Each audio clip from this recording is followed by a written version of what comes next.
en la computadora. Ok, en este momento empezamos con lo que hemos visto en el transcurso del curso de introducción a Python, introducción a programación, donde estamos viendo unos programas de forma básica para trabajar con Python. Vamos a empezar con lo que es la introducción a la programación, lo que viene siendo programación, Python, funciones.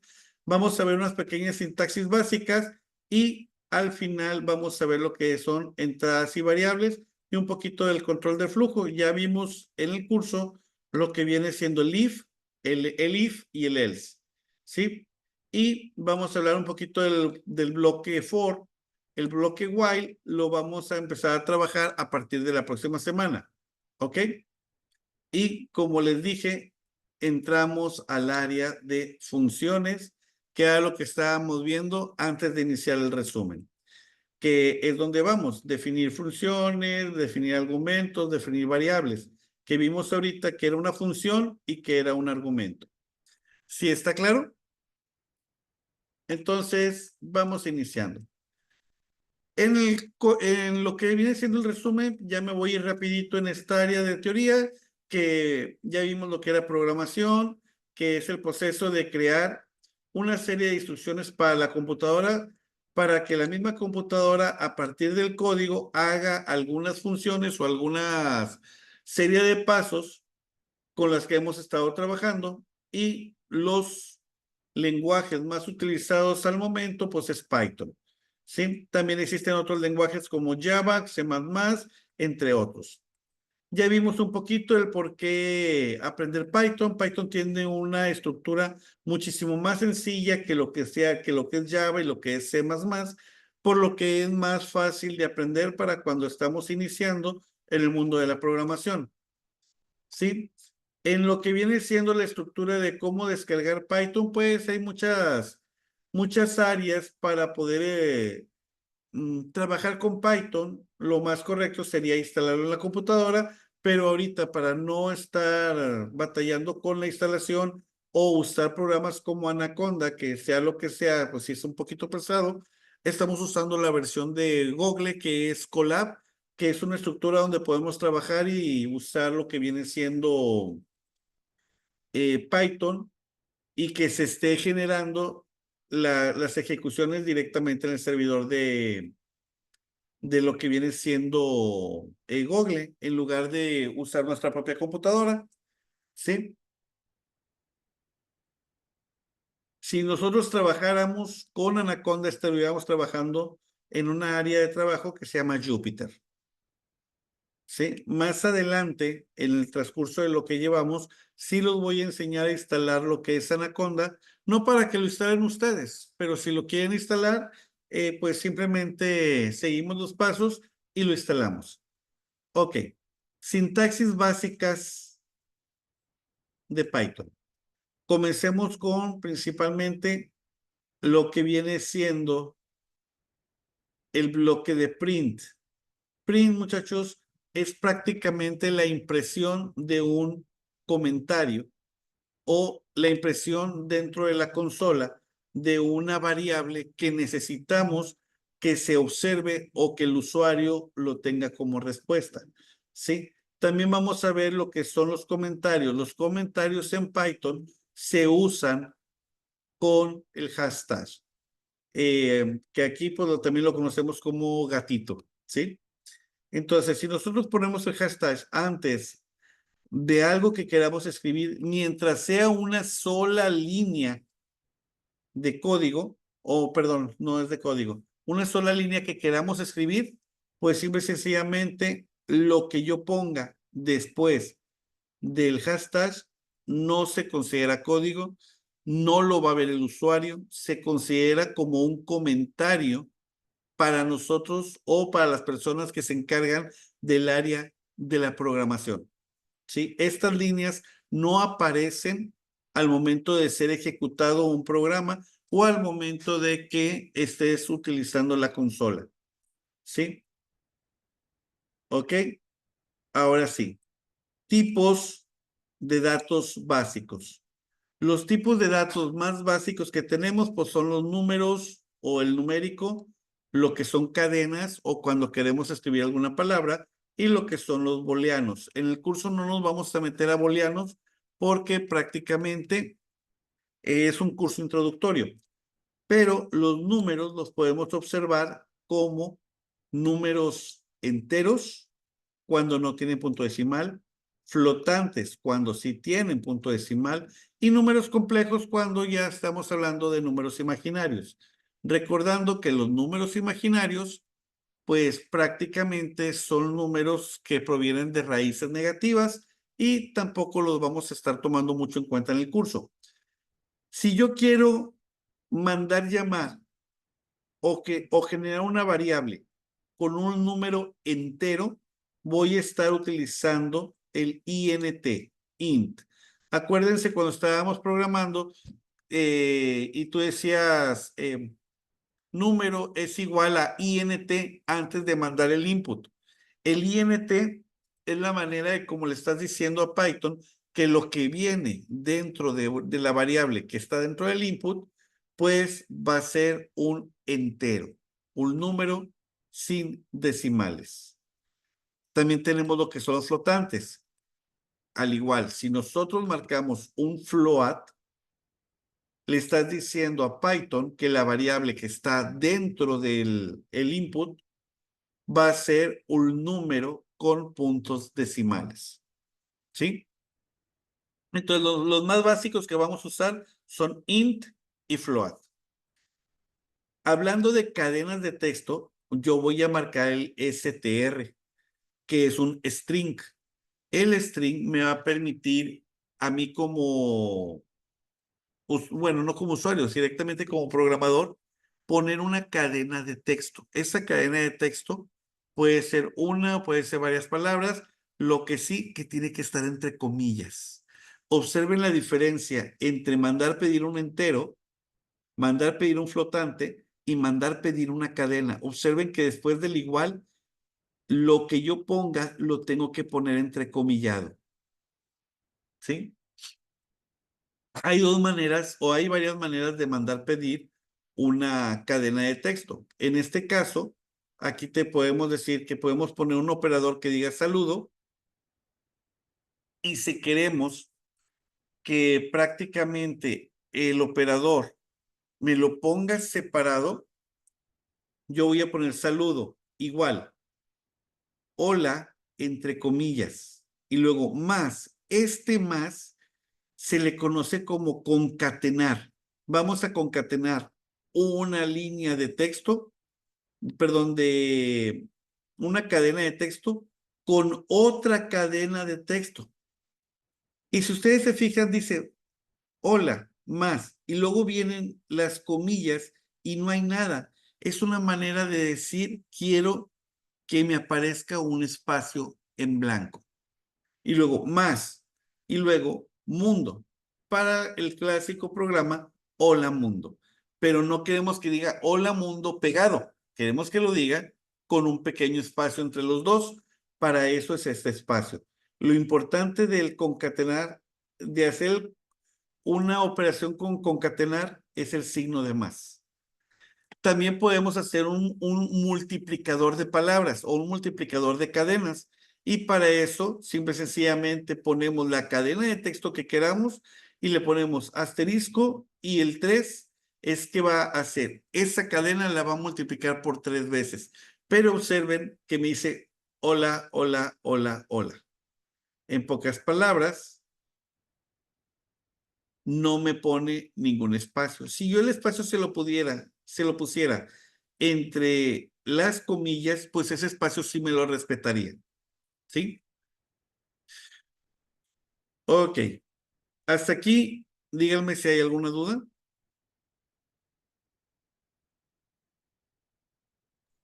No, maestro, va quedando claro. Perfecto.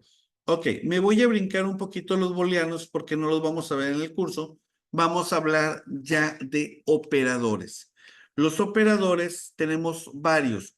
Tenemos operadores matemáticos, operadores de comparación y operadores lógicos. Repito, un operador matemático es aquellos que me van a hacer alguna operación matemática, como suma, resta, multiplicación, división.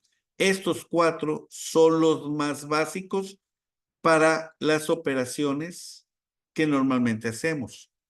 Pero si queremos hacer una división, pero no queremos que la división lleve decimales, entonces la diagonal de división hay que marcarla 2 veces. ¿Sí? Por ejemplo, aquí te dice 9 entre 2. Pues 9 entre 2 es 8 punto y algo. ¿Sí? Pero yo no quiero que me aparezca 8 punto y algo, 4 punto y algo, el otro ya bien, bien mal en matemáticas. 4 punto y algo, pero yo no quiero que me diga puntos decimales. Entonces, si pongo la división entre 2 con 2 diagonales, la respuesta que voy a obtener va a ser un 4, el entero que se obtuvo. ¿Sí? Y luego viene módulo. Módulo se usa con el símbolo de porcentaje. El porcentaje me lo va a dar, es el residuo de una división, ¿sí? 9 entre 2 a 4 y sobra algo, sobra 1. Ese 1 es lo que me traería de respuesta. Por ejemplo, 9 porcentaje 2, la respuesta es 1. ¿Por qué 1? Porque me está trayendo el residuo de la división, no me está trayendo el cociente. ¿Sí? Y para potencia se usa el doble asterisco, en donde el primer número, ¿sí? Es la base y el segundo número es la potencia. ¿A qué está elevado? Aquí yo diría 2 a la 3. Y 2 a la 3 es 2 por 2 por 2. Por lo tanto, 2 por 2, 4. Por 2, 8. ¿Sí está quedando claro? Entonces, estos símbolos son los que tenemos que estar utilizando para obtener alguna respuesta matemática, pero no siempre queremos hacer respuestas matemáticas. Muchas veces lo que necesitamos son respuestas de comparación. Decir que esto es igual a esto, no podemos usar una vez el símbolo de igual, porque si yo uso una vez el símbolo de igual, Python va a tomarlo en cuenta como si estuviera no comparando, sino haciendo una aseveración, decir x es igual a 2. Ah, ok. Entonces, la x siempre va a ser igual a 2. Pero si yo le digo x igual a 2, quiere decir que anteriormente en memoria tiene que estar un valor de x y va a comparar si ese valor que yo le di es igual a 2. Y voy a obtener, de vez de obtener una respuesta, voy a obtener un falso y un verdadero para usarlos dentro de un if. ¿Sí está quedando claro esto?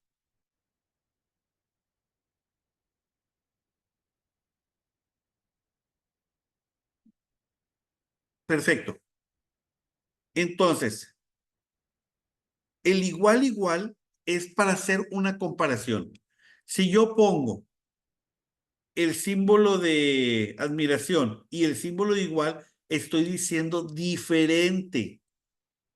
Por ejemplo, aquí te dicen 3 es diferente a 2, verdadero. 2 es diferente a 2, entonces sería falso. ¿Sí? Aquí me entrega una respuesta verdadera y falsa, porque están comparando. Y luego ya el símbolo de mayor, menor, y ojo, mayor igual, menor igual. Yo no los puedo poner invertidos, no puedo poner igual mayor o igual menor, no. Tienen que ser menor igual o mayor igual para que me los tomen como una comparación de que los dos números son iguales o es mayor, o son iguales o es menor. ¿Sí? En este caso, la comparativa sería 7 es mayor o igual que 7, pues es verdadero, porque 7 es igual a 7 y me preguntan si es mayor o es igual. ¿Sí? En el caso que yo pusiera 6 es mayor o igual a 7, la respuesta que obtendría sería un falso. ¿Ok? Operadores lógicos, esos operadores lógicos son un poquito difíciles de entender porque prácticamente vamos a tener, bueno, hay más, pero los básicos son and, or y not. And en español pues es una i, entonces quiere decir que el primer operador, para obtener un verdadero, el primer operador y el segundo operador tienen que ser verdaderos para obtener un verdadero. Esto y esto se cumple, entonces es verdadero. Si el primero se cumple y el segundo no se cumple, sería falso. Si ninguno de los dos se cumple, también pues es falso. ¿Sí? Entonces es que los dos sean verdaderos para que pueda cumplirse la aseveración. En el segundo caso, te están diciendo que es el operador lógico OR. El OR es una O. Esto o esto, si los dos son verdaderos, pues es verdadero. Pero también se cumple con que uno de los dos sea verdadero. Si el primero es verdadero y el segundo es falso, pues prácticamente la respuesta sería verdadera porque cumplió el primero. Si el primero es falso, pero el segundo es verdadero, pues también se cumple porque con que se cumpla uno de los dos, prácticamente estamos obteniendo la respuesta verdadera. Los dos son falsos, es falso. ¿Sí? Y el not, te lo cambia, te lo invierte. Si tu aseveración es positiva, te lo cambia al negativo. Si la opción es negativa, te lo cambia al positivo. Simple y sencillamente vamos a invertir la operación. Por ejemplo, aquí en este ejemplo, te dicen que el 5 es mayor que 3. Pues eso es verdad, pero me pusieron un not antes. No, 5 es mayor que 3. No, sí es mayor. Por lo tanto, la respuesta es falsa. Es como cuando les decía el no estacionarse con el no, no estacionarse. ¿Sí?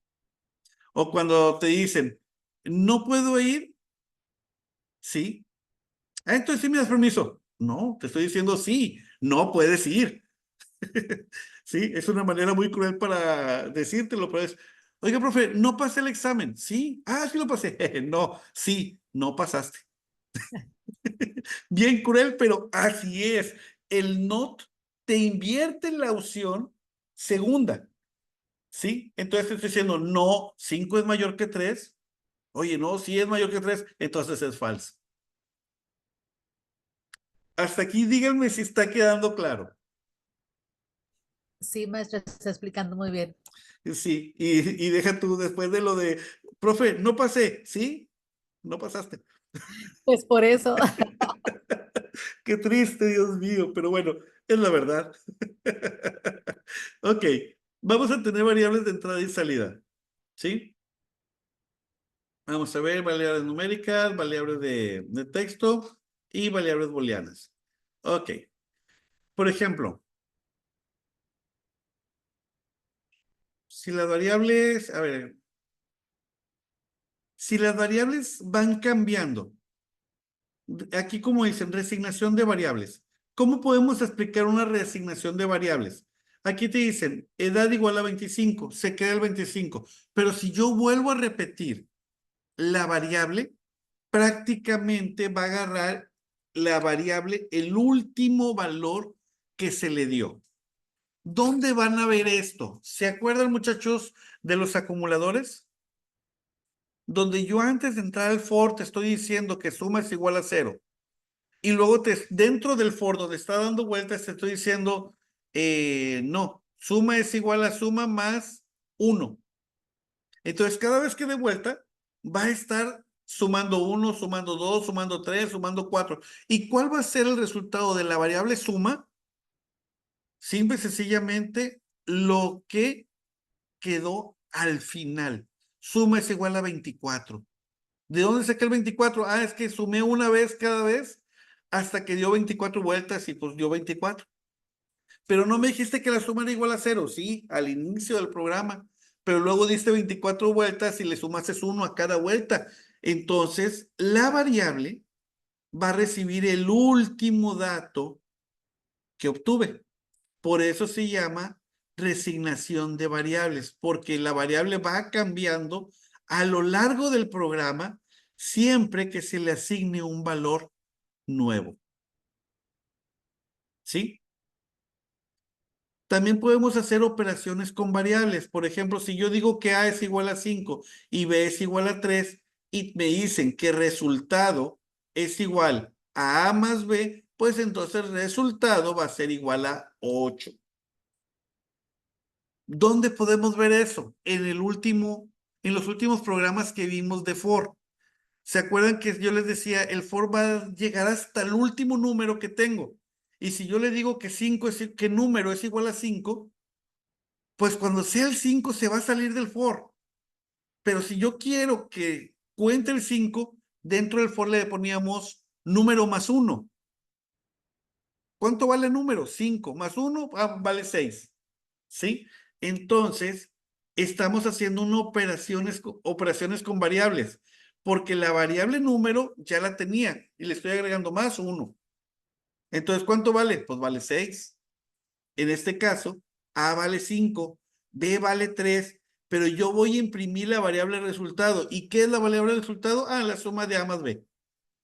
¿Y cuánto es la suma de A más B? Pues la A vale 5 y la B vale 3, pues imprime 8. ¿Sí? Pero también yo puedo hacer que una variable sea concatenada, como un saludo, hola más espacio más mundo. ¿Qué es lo que voy a imprimir? Hola espacio mundo. Si yo no hubiera puesto esta concatenación y nomás hubiera puesto hola más mundo, toda la palabra la hubiera unido, hola mundo pegadito, sin el espacio.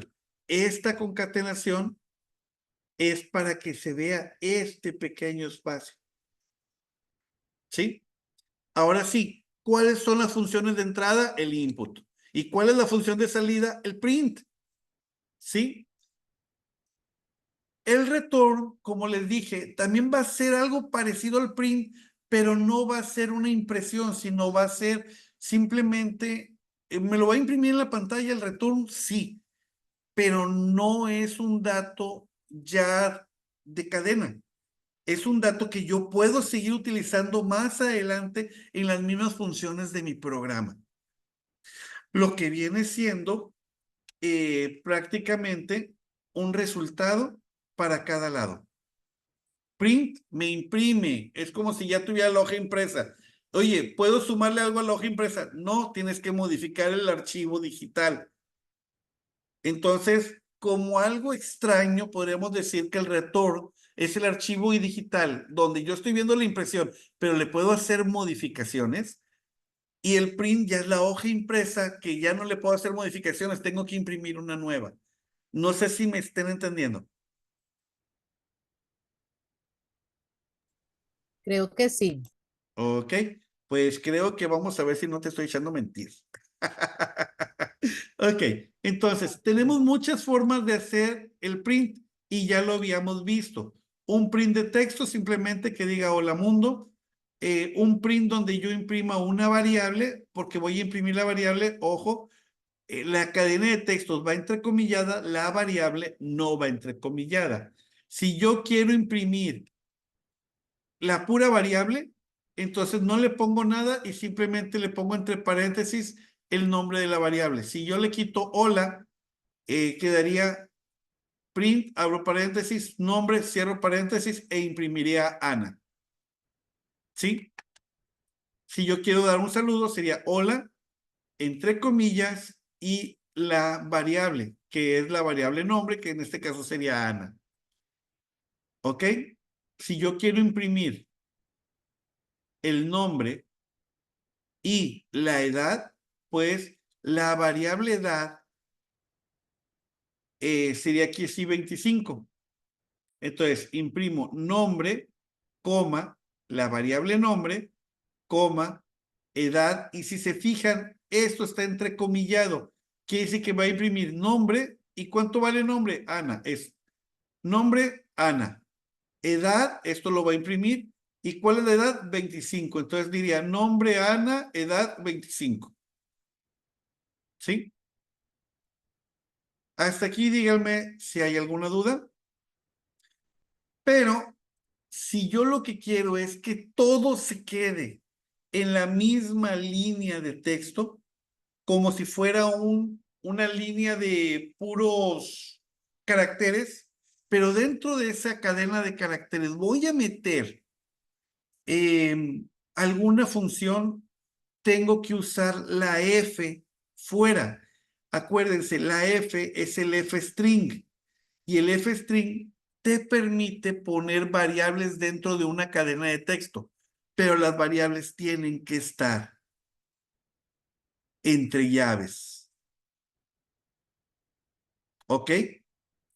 Ojo, esto nomás se puede en versiones de Python superiores a la 3.6. Si yo agarro una inferior y quiero usar un F-string y está cargada una versión inferior al programa, quiere decir que no voy a poder, me lo va a marcar como un error, ¿sí? Porque es una línea que únicamente el 3.6 para arriba me la detecta como una línea real. ¿Ok? Entonces, la función de entrada input es para que el usuario teclee algo. Lo hemos estado usando bastante el input. El input, por ejemplo, ¿cómo te llamas? Entonces, va a salir al momento de que yo le ponga input, ¿cómo te llamas? Y yo corro el programa, me va a salir un cuadrito de texto para que el usuario ponga Eric. Y si yo le pongo print, hola, coma y el nombre, me va a decir, hola, Eric. Agarró la variable, el resultado del input. Ojo, si yo no le especifico aquí qué variable va a entrar, lo va a agarrar como una cadena de caracteres. Nombre, Eric, es una cadena de caracteres. Si yo quiero poner un dato, por ejemplo, el factorial de 5, y ese 5 va a ser un número, le tengo que agregar el float o el int antes del input para decir lo que viene es un número entero, lo que viene es un número flotante o un número con decimales. Por eso en los programas decía, no, vamos a decir, número es igual a int, abrimos, ¿cómo se llama? Abrimos paréntesis y luego venía el input dentro del paréntesis del int, diciendo, este input va a ser un número entero. Y si yo digo número igual a float, abro paréntesis y luego le digo input, estoy diciendo que ese input va a ser un número flotante, un número con decimales. ¿Y cuál es la diferencia? De que si yo pongo un 5 sin decirle que va a ser entero, ese 5 va a ser una cadena de texto. Oye, pero yo veo un 5, sí, pero ese 5 lo va a tomar como si fuera un texto, no como si fuera no como si fuera un número. No es lo mismo decir, tengo 34 años. Ah, ok, 34 años, todavía tengo 46. 34. Ese 34 lo va a poder hacer con una suma. Por ejemplo, yo podría decir la edad de Eric más la edad de Ana, súmalas para ver cuál es la edad que tienen entre los dos. Serían números. Pero un número telefónico, ¿cuál es tu teléfono? Es el 8131, bla, bla, bla. Ok, 8131 es un número telefónico. No me sirve sumar, restar, multiplicar, dividir un número telefónico, no tiene caso. Entonces, lo uso como si fuera un string. Ese número no necesita ser un número, necesita ser una cadena de texto. ¿Qué números? El número de tu casa. ¿Dónde vives? Aristóteles 203.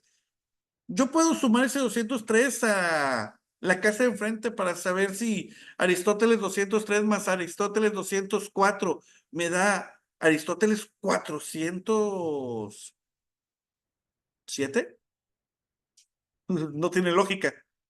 Entonces el 203 es un string, no un número, es una cadena de texto, no un número. ¿Sí me están entendiendo esta revoltura que estoy diciendo? Sí, maestro. ¿Ok? Ahora sí, edad, int, antes del input. ¿Por qué? Porque la edad sí la podemos usar para algo. Nombre, input, sin int o sin float. ¿Qué quiere decir? Que el nombre es una cadena de texto y edad es un número entero. Oye, ¿por qué la edad es un número entero y no un float? Porque no te digo yo que tengo 34.5. Te digo 34. ¿Y cuándo cumples 37, 35? Hasta que se cumple el año completo. ¿Sí? Ok. Hasta aquí, díganme si hay alguna duda. Seguimos con control de flujo. El control de flujo lo vamos a manejar primero con el if para un falso y verdadero. Si yo te digo edad 18 y te digo aquí que la edad es mayor o igual a 18, entonces se sale por el verdadero porque la aseveración es verdadera y te va a imprimir en el lado verdadero. Siempre que estemos hablando de controles de flujo, es importantísimo ver la tabulación que hay para decir que este print está dentro de este if.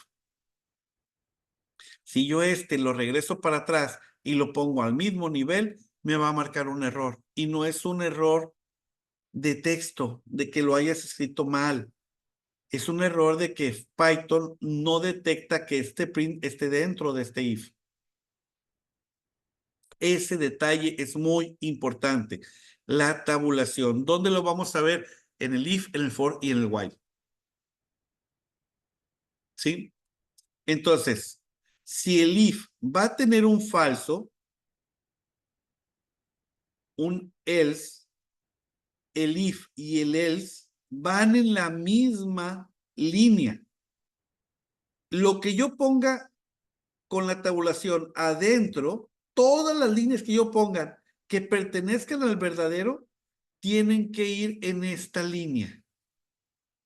Y si ya voy a salir al falso, voy a poner el else y voy a dar una tabulación para decir que este print pertenece a este else. Si yo el print lo pongo por afuera, me va a marcar un error. Pero si tengo dos prints y el segundo print lo pongo por afuera, ya no me marca error.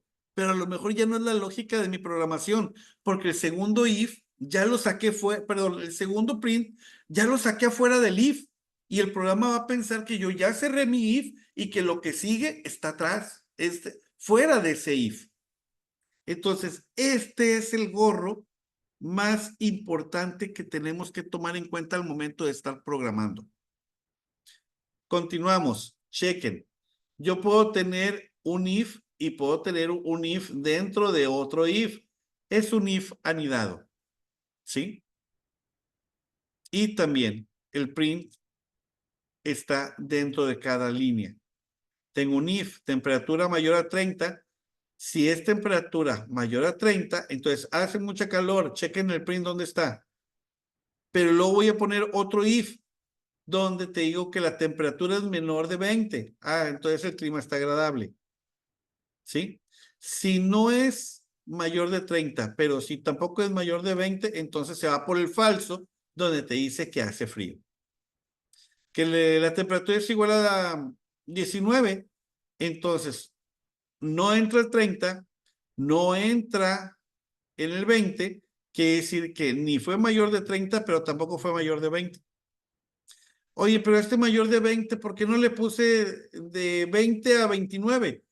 Porque ya se fue por la parte verdadera diciendo que, digo, por la parte falsa, diciéndote que pues es mayor de 30. ¿Sí? Mayor de 30, 29. Ah, entonces no entró por aquí, se va por la segunda opción. Oye, pero ese 29 es mayor de 20. Sí. Ah, entonces imprímeme esto. Oye, era 19, entonces tampoco entra esta aseveración. Vete a la tercera opción. Ni modo, hace frío. ¿Sí? Y aquí tenemos otra estructura donde yo te digo, nota es igual a 85. Si la nota es mayor o igual de 90, obtuvieses una A. Pero si obtuvieses una nota mayor a 80, sería de 80 a 89. Pero no tiene caso que le ponga 89 porque no llegó al 90. Entonces, mayor de 80, sí. Pues tampoco. Entonces me voy, oye, y la nota era mayor de 70. No es necesario ponerle de 70 a 79 porque no pasó el 80. ¿Sí? Oye, no llegó al 70. Bueno, pues ya ahorita en esta actualidad te voy a decir, necesitas mejorar. En otro tiempo te diría y vas a recursar el curso. Pero bueno, ya eso es punto y aparte. Ok, bloque for, acuérdense, vueltas y vueltas y vueltas y vueltas. ¿Cuándo va a terminar la vuelta? Cuando se acaben las opciones. Por ejemplo, for y, acuérdense que vamos a empezar en cero. Si yo no le digo algo en el rango y yo aquí en el rango le digo que vale 5, va a empezar de 0 a 4. Oye, pero dijiste 5, sí, pero como empezaste en cero, el cero se cuenta. 0 al 4 son 5 vueltas y se sale. Quiero que imprime el número 5, entonces puedo poner el rango en 6 o en su defecto puedo ponerle 5 más 1. ¿Sí? El bloque while lo vamos a ver en la próxima clase. Ahorita no nos vamos a meter. Seguimos con el bloque for. Aquí te está diciendo for y en un rango de 10. Quiere decir que va a estar del 0 al 9. Y te digo, if y igual a 5, retórnate y vas a imprimir la i. ¿Ok? Entonces nada más me va a imprimir del 0 al 4 porque el print te está diciendo que cuando la i llegue a 5, break, salte. ¿Ok? Entonces va a imprimir hasta el 4. Aquí te está diciendo, por ejemplo, i igual a 3, continúe, salta la impresión cuando le dice a igual a 3. Te está diciendo que si la i fue igual a 3, pero acuérdense que acá tenemos el break, pues prácticamente te va a imprimir 0, 1. El 3, sáltalo. 2, 4. ¿Ok? ¿Hasta aquí hay alguna duda? Y pues aquí estamos viendo la estructura de control de flujo. Quiero que observen, en una estructura de control de flujo es importante los espacios. Por ejemplo, este if, aquí estamos en la parte verdadera del if, está el espacio diciendo que estamos en el área verdadera. Si estamos en la parte falsa y entramos a un for, entonces tenemos el espacio de la parte falsa, pero el for también lleva su espacio. Y si el for lleva un if, también lleva su espacio. O sea, tiene que ser una cadena o una estructura estilo escalera para que pueda marcarte las funciones. ¿Hasta aquí está claro, muchachos? Y luego tengo este if que está acá. Chequen que el if ya está fuera del for. Al estar afuera del for, esto de aquí ya no va a dar las vueltas que necesite dar el if, perdón, el for, porque este if ya quedó afuera del for. Aquí prácticamente está fuera del for y está fuera del else, del primer if. Es un segundo if, pero ya no pertenece a toda esa estructura. Y luego ya te ponen un if, imprímeme número primo, imprímeme, no es un número primo. Hasta aquí, muchachos, díganme si quedó explicado este resumen. Sí, profe. ¿Ok? ¿Los demás? Sí, maestro. Margarito, Manuel, Sami. Sí, profe, más o menos. Ok. La clase anterior que no pudimos tener por el examen que me pusieron, ¿se acuerdan que les dije que quería un resumen de todo esto hasta la unidad número 5? Sí. Ok, quiero que este resumen lo vuelvan a checar para que me digan si hay alguna duda con estas 5 unidades, porque ya prácticamente a partir de aquí vamos a entrar con funciones, que fue el programita que les mostré antes de empezar el resumen, que es donde empezamos con las definiciones de funciones. Y recuerden que una función lleva un argumento y esto lo vamos a ver más adelante.